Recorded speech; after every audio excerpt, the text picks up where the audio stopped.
Hello student, this Akash Sharma. You are watching my YouTube channel. और next question, ये question मैं आपकी प्रैक्टिस के लिए लेके आई हूँ। क्वेश्चन किसी से भी रिलेटेड नहीं है, सारी ट्रांजेक्शन्स मैंने इसके अंदर मिक्स कर दी हैं और ये जनरल एंट्रीज हैं। एक सिंपल जनरल एंट्रीज हैं जो भी आप हाफ ईयरली एग्जाम दे रहे हैं तो उसके लिए काफ़ी ये हेल्पफुल होने वाला है, क्योंकि आप एक बार में ही अच्छी सी जो आपकी एंट्रीज हैं उनका रिवीजन आपको एक बार में हो जाएगा। ये मैंने क्वेश्चन डाल रखा भी है आपको, मैंने अपनी पोस्ट पे, आप चेक कर लेना स्टूडेंट। सारी ट्रांजेक्शन बहुत सिंपल है, बस आपको एक बार रिवीजन के लिए मैंने अलग से नोट कर दिए हैं। तो मैं एक बार इनको सॉल्व करती जाऊंगी, आप भी एक चेक कर लेना, ठीक है। तो फर्स्ट है paid into bank 4000, paid into bank, deposit into bank, same transaction है। और ये आपकी जो जर्नल एंट्री है ये काफ़ी इंपॉर्टेंट है, तो ये आपको आनी चाहिए। जब बैंक में पैसा जमा किया तो आपकी एक असेट बढ़ रही है और एक असेट कम हो रही है, तो what's come in debit, what goes out credit. तो कैश आपका आ रहा है, किसके अंदर आ रहा है, लेकिन कैश बैंक के अंदर आ रहा है, ठीक है, क्योंकि आपने पैसा जमा कर दिया है कहाँ, बैंक में। तो बैंक बढ़ गया और आपके पास से जो कैश गया, ठीक है, क्योंकि आप ही ने पेड इनटू बैंक किया है, डिपॉजिट इनटू बैंक। तो जो आपका कैश था वो उठा के आपने बैंक में जमा कर दिया, तो बैंक बैलेंस बढ़ गया, कैश आपका कम हो गया, ठीक है। तो एंट्री क्या बनेगी, bank account debit to cash account, ठीक है, क्योंकि एक असेट आपकी बढ़ रही है और एक असेट आपकी कम हो रही है। तो आप किसकी नरेशन भी डाल देना, बीइंग डिपॉजिटेड इनटू बैंक। मैंने शॉर्ट में डाल दिया है क्योंकि मेरे पास स्पेस नहीं है, आप डाल देना 4000 4000। सिंपल ट्रांजेक्शन है।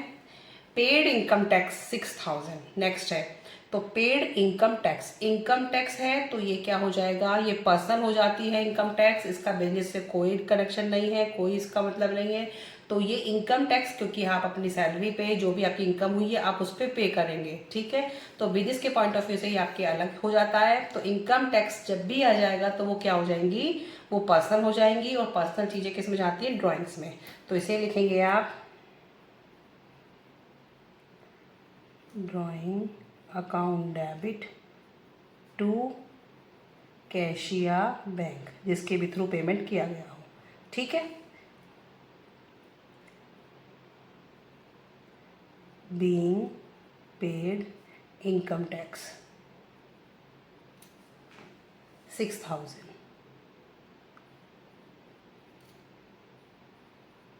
ठीक है स्टूडेंट, बिल्कुल सिंपल ट्रांजेक्शन है।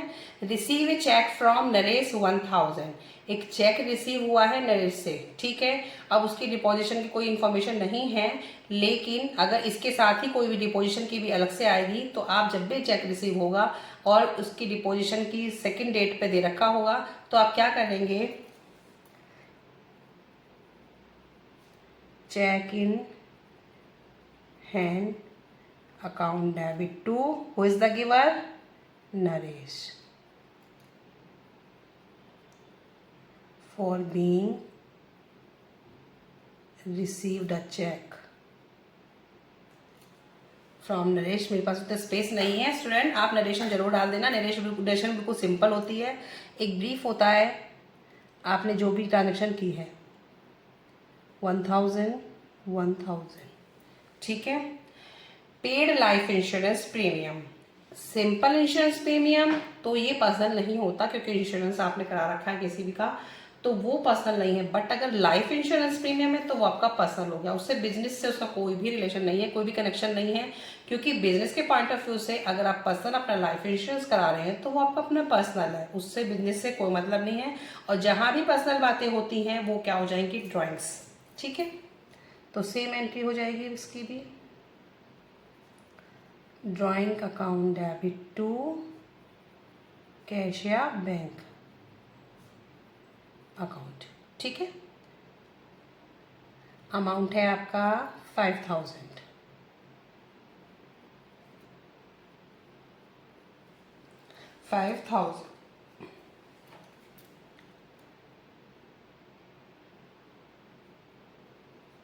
For being paid life insurance premium, ठीक है। फिफ्थ देखते हैं, paid rent by cheque 3000। Paid rent by cheque, rent pay किया है या सैलरी पे कर रहे हो या वेजेस पे कर रहे हो, तीनों ही एक्सपेंस है। जब भी आपके इस तरीके से एक्सपेंस आए तो आप उनको डेबिट कर दें, ठीक है। तो rent account debit, rent expense है तो एंट्री क्या हो जाएगी, rent account debit. All expenses are debit according to nominal account. और किसके थ्रू पेमेंट किया है आपने, चेक के थ्रू, तो टू बैंक अकाउंट, ठीक है। फॉर बीइंग पेड रेंट, तो आप सिंपल एक नरेशन डाल देना, स्पेस नहीं है, मैं ज़्यादा नहीं लिख रही हूँ इसमें, ठीक है। क्योंकि मेरा मकसद इस वीडियो को बनाने का है जिससे कि आपको ये सिंपल वाली ट्रांजेक्शन एक बार रिमाइंड हो जाए। जस्ट साइड में कर देती हूँ, for being paid rent. Next है, paid salary to Motilal by cheque. जब भी किसी ट्रांजेक्शन में, जैसे कि आपको रेंट पे टू ऑनर या सैलरी पे टू मोतीलाल, किसी का भी नेम दे रखा है या किसी भी इंफॉर्मेशन गिवन है, आपको जस्ट अवॉइड करनी है, आपको कोई नाम नहीं डालना। वरना स्टूडेंट क्या करते हैं, salary to Motilal, rent paid to owner, तो रेंट पेड टू क्या कर देंगे, rent to honour.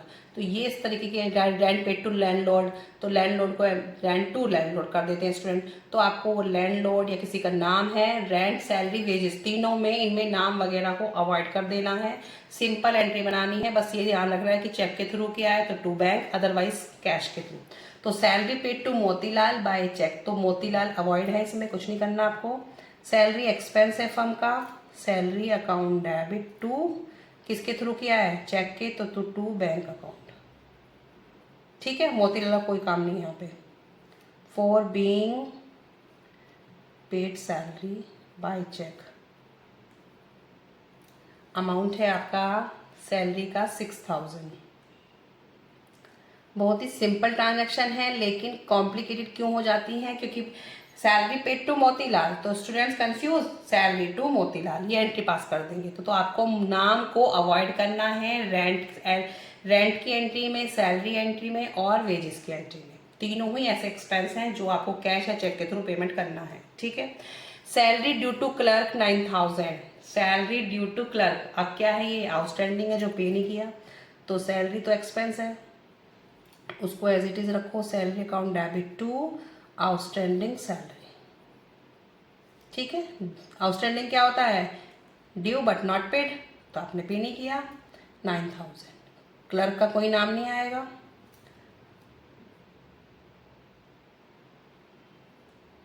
Salary due, ठीक है। नेक्स्ट देखते हैं, provide 10% interest on capital amounting to 10 lakh for ₹9 month. IOC interest on capital देनी है, 10% देनी है, और वो भी किस पे, 9 मंथ के लिए। तो किस तरीके से करेंगे आप, interest on capital account debit, ये एक्सपेंस हो गया, टू कैपिटल, ठीक है। अब क्या करना है आपको, for being paid IOC 10 lakh का 10% और 9/12, ठीक है। अब इसको कैलकुलेट कर लेते हैं, 10 लाख का है ये, 10%, 1 लाख तो यही आ गया आपका, 1 लाख का 9/12 कर लेते हैं, 75,000। तो 75,000 आप कैलकुलेट करके देख लेना स्टूडेंट, तो ये अमाउंट आ रहा है, ठीक है, IOC का, interest on capital account debit to capital, ठीक है। नेक्स्ट देखिए, paid to Sita 9650 in full settlement. जहां भी फुल सेटलमेंट वर्ड आ जाएगा वहां पे आपको चेक करना है कि डिस्काउंट अलाउड है या डिस्काउंट रिसीव है। अब पेड टू सीता, तो इट मीन्स फर्म ने पे किए हैं सीता को, तो पे कब करेंगे, जब आपने परचेज किया होगा, और परचेज करते वक्त क्या किया होगा, डिस्काउंट रिसीव, परचेज टाइम पे डिस्काउंट रिसीव, सेल टाइम पे डिस्काउंट अलाउड, ठीक है। तो एंट्री क्या बनेगी स्टूडेंट, आपने सीता को पे किए हैं, तो सीता आप क्या बन गई है, receiver, debit the receiver, credit the giver. Sita to cash to discount received, discount received, ठीक है, डिस्काउंट रिसीव्ड अकाउंट। सीता के में कितना आएगा 10,000, कैश में कितना आ जाएगा, आपके पास से कैश कितना गया 9650, और डिस्काउंट कितने का रिसीव किया 350 का। तो जो कैश में गया है सीता के जो पे किया गया है वो 9650, ठीक है। तो आपको ये शो करना पड़ेगा। Proprietor withdrawn for his personal use cash 20,000, goods worth ₹10,000। Proprietor ने विड्रॉ किया है पर्सनल यूज के लिए कैश एंड गुड्स 10,000। तो ये बहुत अच्छा क्वेश्चन है। तो ये हो जाएगा drawings account debit to cash account to purchase account. Proprietor ने ही यूज की विड्रॉ करी है, कुछ कैश निकाला है और कुछ गुड्स निकाली है। कैश को तो कैश मेंशन कर देंगे, लेकिन गुड्स के लिए क्या हो जाएंगे, परचेज एक्सपेंसेस कम हो जाएंगे। जब भी गुड्स की बातें होती हैं कि गुड्स आपने विड्रॉ कर लिए हैं या फिर लॉस बाय फायर में हो गई हैं या लॉस बाय थेफ्ट हो गया है, चैरिटी में कर दी हैं, फ्री सैंपल्स में दे दी, जहां जहां आप गुड्स को इस तरीके से ट्रीट करेंगे वहां वहां परचेज अकाउंट आपका क्या हो जाएगा, क्रेडिट हो जाएगा, क्योंकि आपके एक्सपेंसेस कम हो गए हैं। एक्सपेंसेस बढ़ते हैं तो डेबिट, कम होते हैं तो क्रेडिट। और पर्सनल यूज की बात हो रही है तो ड्राइंग, तो ड्राइंग में अमाउंट कितना आ जाएगा 20 और 10 30,000। कैश कितने का है आपका 20,000 एंड ये आपकी गुड्स हो गई 10,000 की, ठीक है स्टूडेंट। अब आगे करते हैं 11 account debit to purchase account. मैंने कहा था जहाँ भी गुड्स की बात हो रही है कि उसमें आपकी फायर हो गई या थेफ्ट हो गए, वहाँ वहाँ आपके एक्सपेंसेस क्या हो गए, कम हो गए हैं, ठीक है। तो ये तो आपकी फर्स्ट कॉमन एंट्री है जो बनेगी।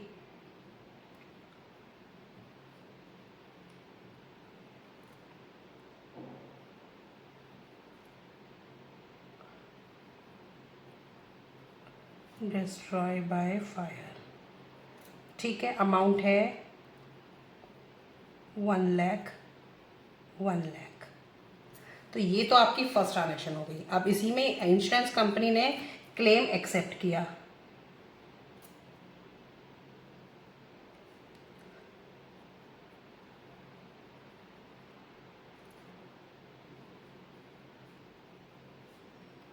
Debit to loss by fire account.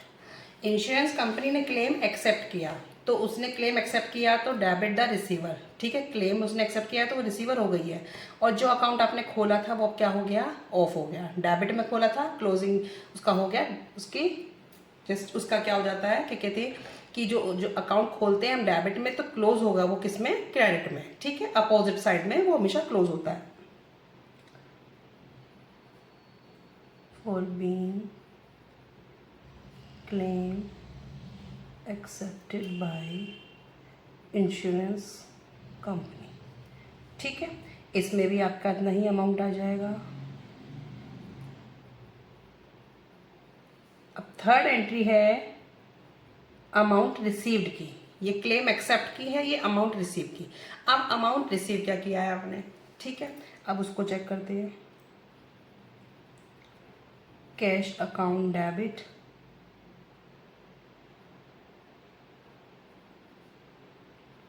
P&L account debit to insurance company account.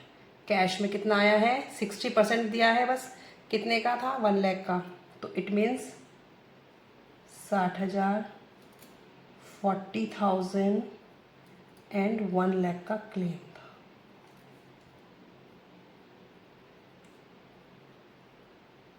Amount received.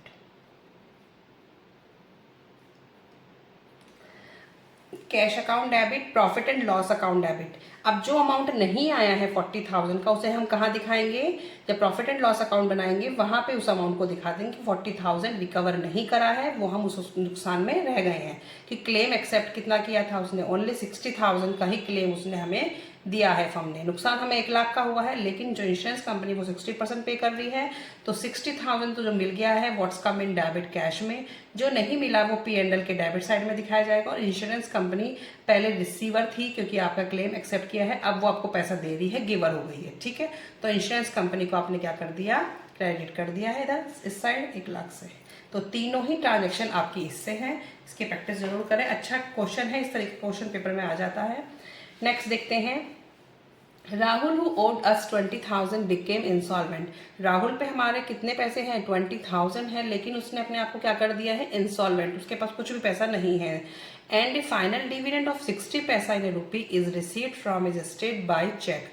अब उसने 60 पैसा के हिसाब से आपको पैसा दे दिया है चेक के थ्रू, ठीक है। तो क्या करेंगे इसकी entry,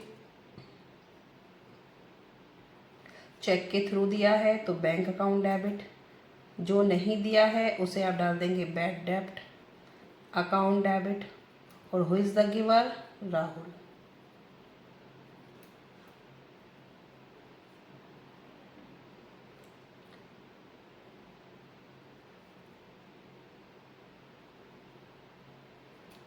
became insolvent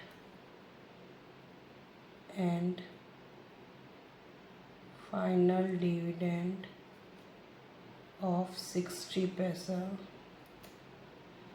in rupee received। आपको इस शॉर्ट सी नरेशन लिख लेनी है। तो बैंक में क्या देंगे, जो उसके हिसाब पास से पैसा आया है 60 पैसा, तो 20,000 इंटू 0.60, तो कितना हो जाएगा, 12,000।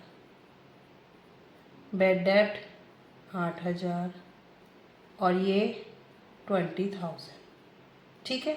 ये 12,000 कैसे आया, ये 12,000 आया 20,000 इंटू 0.60। ये तो मैं समझाने के लिए कर रही हूँ, या आप पेपर में मत करके आना। रिमेनिंग कितना बचा 1 रुपीज़ में, 40 पैसा, तो 20,000 इंटू 0.40, तो कितना हो जाएगा 8,000। टोटल ओवरऑल हो गया आपका 20,000। ये चीज़ें बस मैंने समझाने के लिए की हैं, आप एग्जाम में बिल्कुल भी मत करके आना, आपको समझ में आना चाहिए। 60 पैसा के हिसाब से मिल गया 40 पैसा, क्योंकि 1 रुपीज़ में कितने होते हैं, 100 पैसा होते हैं। अगर वो फाइनल डिविडेंड पे आपको 60 पैसे के हिसाब से दे रहा है, तो रिमेनिंग कितना बचा, 40 पैसा बचा, तो 40 पैसे के हिसाब से नहीं आया, ठीक है। नेक्स्ट है, charge depreciation 10% per annum for 2 months on machine costing 3 lakh.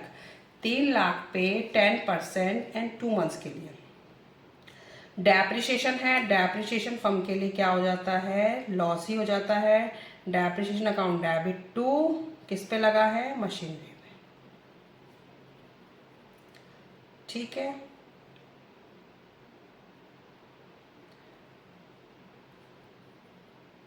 Charge depreciation on machinery. अब इसको कैसे लगाएंगे, 3 लाख पे 10%, 30,000, और वो भी 2 मंथ्स, तो 5,000 आपका यहाँ जाएगा, 5,000 यहाँ आ जाएगा, ठीक है। आप उसे कैलकुलेट करके देख लेना।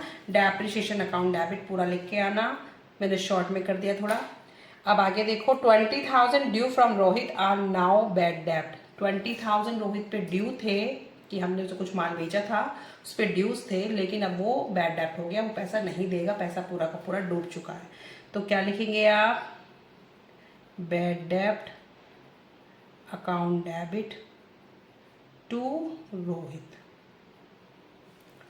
कितने हैं, 20,000।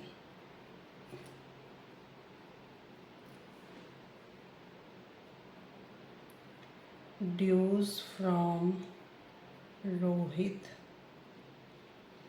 आर नाउ बैड डेब्ट, ठीक है। लास्ट है, cash paid for installation of machine 5,000। अगर कोई भी खर्चा किया गया कोई बड़ी असेट के लिए, तो वो सारे ऑल एक्सपेंसेस इंक्लूड हो जाते हैं किसके अंदर, उस असेट के अंदर, ठीक है। तो आपने इंस्टॉलेशन किसका किया, मशीन का, तो क्या एंट्री पास करेंगे, machinery account debit to cash account 5,000, 5,000, for being cash paid for installation of machinery. Narration तो स्टूडेंट अपने आप ही लिख लेना, बस एंट्रीज को जरूर ध्यान दे लेना, क्योंकि जो एंट्रीज मैंने कराई हैं उससे आपका रिवीजन अच्छे से एक बार हो जाएगा। ठीक है।